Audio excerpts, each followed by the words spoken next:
Hello everyone, welcome back to my channel. তো আজকে আমি আমার এই মেকআপ লুকটা শেয়ার করছি তোমাদের সাথে। এটা ভীষণ সিম্পল একটা বেঙ্গলি মেকআপ লুক আমি শেয়ার করছি। এখানে আমি একটা ইন্ডিগো কুর্তির সাথে মেকআপ লুকটা ক্রিয়েট করেছি। মেকআপ লুকটাকে ব্যালেন্স করার জন্য তোমরা যেমন খুশি তেমনভাবে সাজতে পারো, শাড়ি, কুর্তি, ওয়েস্টার্ন, ইন্ডিয়ান, যেমন খুশিভাবে। তো শুরু করা যাক। তো যেহেতু প্রচণ্ড গরমকাল চলছে, আমার মনে হয় না আননেসেসারি মেকআপ করার খুব একটা প্রয়োজন আছে। নর্মাল ময়েশ্চারাইজার, লিপস্টিক টিপ পরেও আমরা বেরিয়ে যেতে পারি। তো আমি এখানে লুকটা একটা কারণে শেয়ার করেছি, ধরো কেউ কোথাও গেছো অফিস বা কলেজ, তো কোনো বিয়েবাড়ি বা কোনো ইনভিটেশন রইলো, সেখান থেকে এসে ঝটপট করে রেডি হতেই হবে। তো যদি কাজল পরা থাকে, কাজলটাকে তোলার কোনো দরকারই পড়ে না।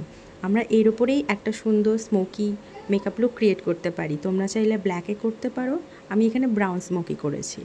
তো এখানে অ্যাজ আ প্রোডাক্ট আমি নিয়েছি ভীষণ লাইট ওয়েট প্রোডাক্ট, যেমন একটা ওয়াটার বেস ময়শ্চারাইজার, দেন প্রাইমার, আর আমি কনসিলার দিয়ে মেকআপ লুকটা করেছি। কোনো ফাউন্ডেশন এখানে ইউজই করিনি। আর যেহেতু কাজল লাগানো ছিল, তো আন্ডার আইটাকে ব্রাইটেন আপ করার জন্য আমি এখানে লাইট শেড কনসিলার ইউজ করেছিলাম।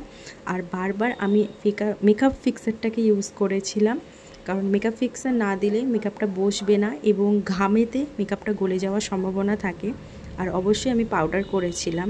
আর আন্ডার আইটা যেহেতু কাজলটা ঘেঁটে যাওয়ার সম্ভাবনা ছিল, তাই আমি এখানে লাইট কালারের একটা আইশ্যাডো বা পাউডার কম্প্যাক্ট যা খুশি দিয়ে আন্ডার আইটাকে ভালো করে ব্রাইটেন আপ করবে, তাহলে বেশ ব্যাপারটা ভালো লাগবে। আর স্টেপ বাই স্টেপ আমি এখানে আই মেকআপ লুক এবং সমস্তটা আমি দেখিয়েছি। কাজলকে তোলার কোনো প্রয়োজনই নেই, রিঅ্যাপ্লাই করে আইশ্যাডো দিয়ে স্মাচ করে দিলেই লুকটা ভীষণ এনহ্যান্স করবে। আর আমার রিকোয়েস্ট রইল, হেয়ার স্টাইল অবশ্যই কার্লি বা বাউন্সি করবে, ব্যাপারটা আরও বেশি ফুটে উঠবে। এবং ভিডিওটা ভালো লাগলে অবশ্যই সাবস্ক্রাইব করো। বাই।